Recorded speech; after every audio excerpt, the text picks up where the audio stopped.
Bonjour, c'est Jean Descartes. Bienvenue au cœur de l'histoire.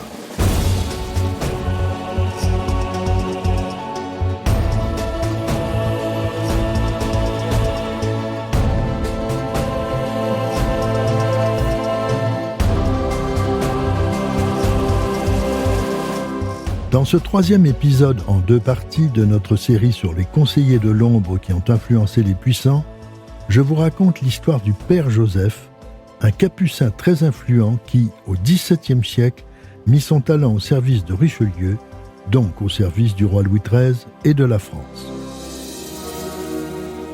Seconde partie, Richelieu et le père Joseph au sommet du pouvoir. Malgré le soutien du père Joseph, Richelieu aura bien du mal à réconcilier le roi et sa mère. Dans un premier temps, il obtient que la reine-mère signe la paix d'Angoulême en 1619, qui lui accorde le gouvernement de l'Anjou. Mais Marie de Médicis refuse toujours de rentrer à Paris. C'est uniquement après la victoire au Pont de Cé, sur la Loire, et le traité d'Angers de 1620 confirmant l'accord d'Angoulême, qu'elle accepte de regagner Paris. Pour récompense de ses loyaux services, le roi Louis XIII offre à Richelieu le chapeau de cardinal avec l'aval du Saint-Siège.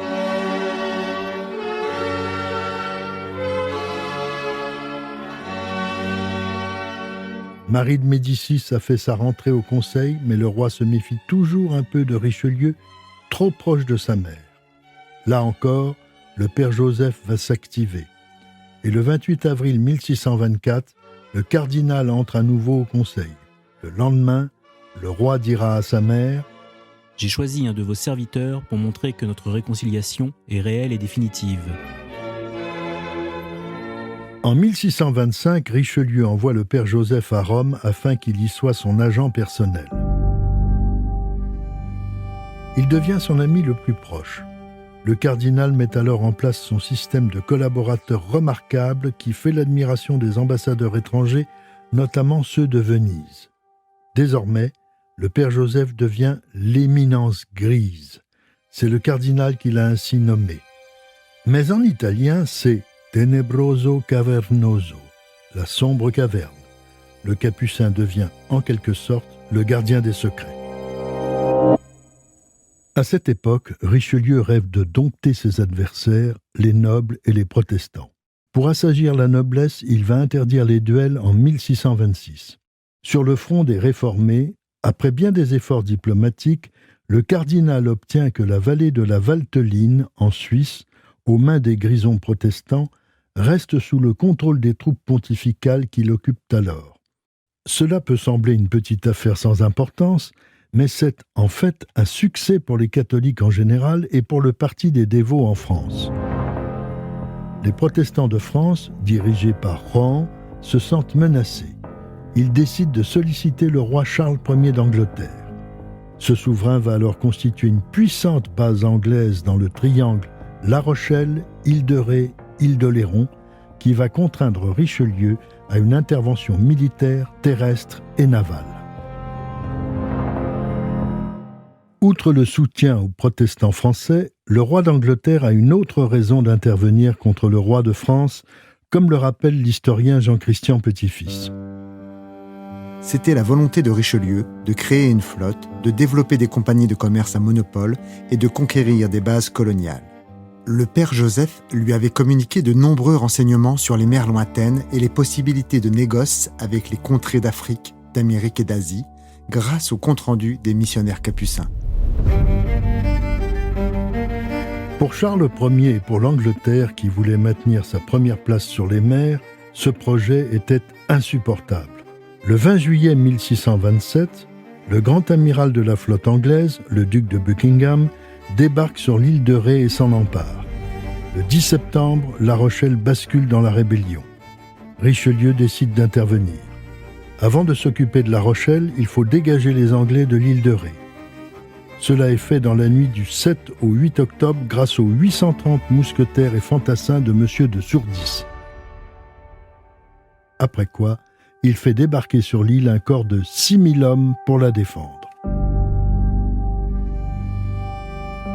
Louis XIII décide de se rendre lui-même à La Rochelle. Il arrive le 12 octobre devant la ville assiégée. Il s'installe au manoir des Réaux, au village d'Étré, à 1 lieue au sud-est de la ville. Richelieu, lui, prend ses quartiers au château de Pont-de-la-Pierre, un peu plus au sud. Le père Joseph et ses proches collaborateurs occupent l'un des pavillons du jardin. Le cardinal fait construire une digue de 16 mètres de large et 8 de haut, longue d'1,5 km devant le port de La Rochelle. En son centre, un chenal d'une 60aine de mètres laisse passer la marée. Dans le chenal, on a coulé 200 vaisseaux pour rendre le port inaccessible et interdire le ravitaillement des insurgés par les Anglais.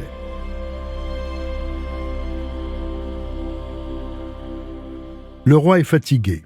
Il quitte La Rochelle le 10 février 1628, le siège est trop long. Il sera pourtant de retour à Étré le 17 avril. Le 26 octobre suivant, les membres du Conseil de La Rochelle, épuisés physiquement et moralement, décident de se rendre sans condition et d'implorer le pardon du roi. Quel sort réservé aux rebelles ? Le cardinal préconise la clémence car la victoire est totale et la ville à genoux. Louis XIII peut se montrer généreux. Les Rochelais gardent la vie sauve, leurs biens et leur culte protestant, mais la cité perd ses franchises ancestrales qui lui avaient été confirmées par l'édit de Nantes. Les murailles seront détruites, excepté les 2 superbes tours qui encadrent l'entrée du port. De ce siège, c'est le XIXe siècle qui a laissé l'image la plus frappante. Le tableau s'intitule « Richelieu sur la digue de La Rochelle ». Il est de Henri Motte et date de 1881. On y voit le cardinal, droit dans ses superbes bottes, manteau rouge jeté sur sa cuirasse étincelante, observant les combats. Un peu en arrière, un groupe de moines capucins observe la scène. Parmi eux, bien entendu, le père Joseph. Le plus jeune tient dans sa main le chapeau écarlate du cardinal. Cette victoire va convaincre Louis XIII qu'il a trouvé en Richelieu un ministre dévoué et irremplaçable. C'est juste après le siège de La Rochelle que se situe l'épisode que je vous ai raconté. La guerre en Italie pour donner Mantoue au duc de Nevers, la très grave maladie du roi, la peur de Richelieu d'être disgracié et la seule faute du père Joseph avec la signature de la paix de Ratisbonne en 1630. Richelieu a certes gagné la confiance de Louis XIII, mais il sait qu'autour de lui, beaucoup le jalousent et rêvent de sa chute. Le cardinal est un grand inquiet, un grand nerveux dont la santé va commencer à se dégrader.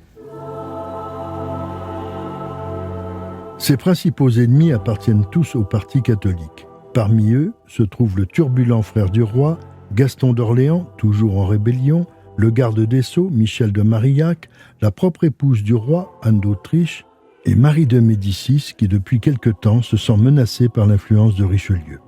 Cette volonté de se débarrasser du cardinal va se concrétiser dans un épisode que l'on appelle soit la journée des dupes, soit parfois le grand orage de la cour. Bien entendu, le père Joseph est au courant.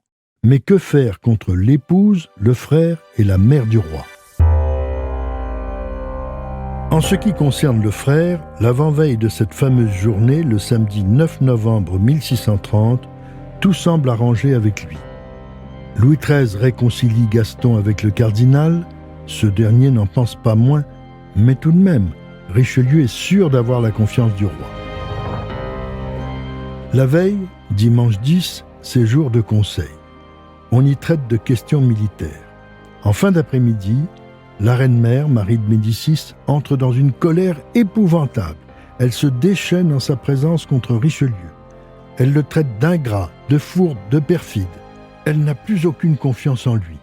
Le roi semble surpris et choqué. Le cardinal s'en va, Louis XIII lui emboîte le pas, non sans avoir fait de vifs reproches à sa mère. Le lundi 11 au matin, il va la voir au Luxembourg. Elle lui réclame la disgrâce complète de Richelieu. Arrive le cardinal. La reine-mère est encore plus virulente que la veille. Déversant un tombereau d'injures, elle dit à son fils qu'elle ne mettra plus les pieds au conseil tant que le cardinal y siégera. C'est elle ou lui. Profondément bouleversé et ému, Richelieu répond qu'il n'a plus qu'à partir et il s'en va. Il va passer la journée la plus horrible de sa vie. En début d'après-midi, Louis XIII doit partir vers son relais de chasse de Versailles, mais avant qu'il ne s'en aille, il aurait glissé au cardinal de le suivre. Richelieu s'exécute. Le roi l'accueille très aimablement dans son cabinet. Le cardinal joue son va-tout. Il propose à nouveau sa démission. Le souverain la refuse, le priant de rester et de continuer à tenir le timon des affaires, car telle est son irrévocable décision. Il a décidé de punir les responsables de cette cabale. Le garde des Sceaux, Michel de Marillac, est prié de rendre le coffret contenant les sceaux de France. Il sera emprisonné dans la forteresse de Châteaudun, où il mourra 2 ans plus tard. Gaston, le frère du roi, s'installe à Nancy. La reine-mère quittera la France l'année suivante. Sur l'invitation du roi d'Espagne, elle se rendra à Mons, aux Pays-Bas espagnols, où elle sera somptueusement accueillie. Quant à Richelieu, il est évidemment maintenu dans ses pouvoirs et ses domaines sont érigés en duché-pairie. Maintenant, plus personne ne va oser s'attaquer à Richelieu. Il est installé dans son palais cardinal, aujourd'hui une partie du palais royal, avec ses équipes.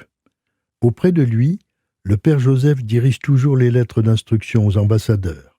Il a la haute main sur ce que nous appellerions aujourd'hui les services secrets.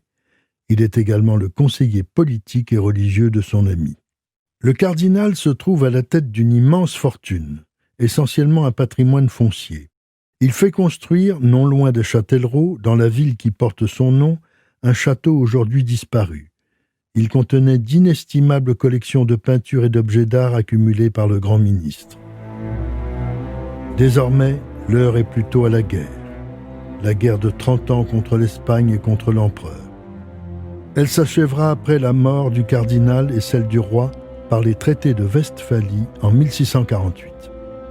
10 ans plus tôt, en 1638, Richelieu est heureux d'obtenir de Louis XIII le chapeau de cardinal pour le père Joseph qui ne l'avait pas sollicité. Malheureusement, le capucin meurt avant de l'avoir reçu. Pour Richelieu, c'est une immense tristesse. Il dira « Je perds ma consolation, mon unique secours, mon confident et mon ami. » Malgré cette douleur, Richelieu se réjouira, avec la France entière, de la naissance du dauphin le 5 septembre 1638. Louis XIII et Anne d'Autriche ont enfin un héritier, après 23 ans de mariage. Un miracle, c'est le futur Louis XIV. Richelieu s'éteint en 1642, 1 an avant la mort de Louis XIII. Son tombeau se trouve dans la chapelle de la Sorbonne qu'il a faite construire. Il y avait été élève. En 1717, le tsar de Russie, Pierre le Grand, lors de sa visite en France, viendra s'y recueillir. Il dira, en s'adressant à l'illustre défunt, « Grand homme, je donnerai la moitié de mon royaume à un ministre tel que toi pour qu'il m'apprenne à gouverner l'autre. »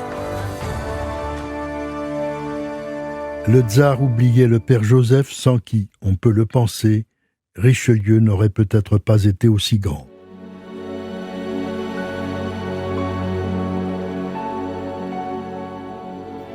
Si cette plongée dans l'histoire de France vous a plu, n'hésitez pas à en parler autour de vous et à me laisser vos commentaires sur le groupe Facebook de l'émission.